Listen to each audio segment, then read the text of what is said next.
Series হেরেও তরুণ ক্রিকেটারদের নিয়ে আসার কথা শোনালেন অধিনায়ক মেহেদী হাসান মিরাজ। এসব ক্রিকেটারদের বেশি করে সুযোগ দেওয়া নিয়ে কি বললেন মিরাজ। এই সিরিজ দিয়েই বাংলাদেশের স্থায়ী ওয়ানডে অধিনায়ক হিসেবে পথ চলা শুরু হয়েছে মেহেদী হাসান মিরাজের। কিন্তু শুরুটা প্রত্যাশা পূরণ হল না।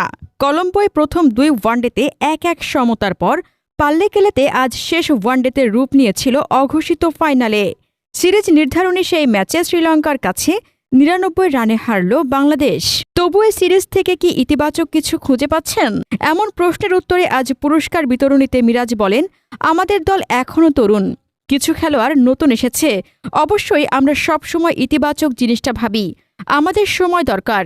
যদি নতুনদের সুযোগ দেন, একদিন হয়তো তারা ভালো খেলবে। আমরা মাঝের ওভারে কোনো পার্টনারশিপ করতে পারিনি এবং কয়েকটি উইকেট হারিয়েছিলাম, ফলে ভালো শুরুটা কাজে লাগেনি।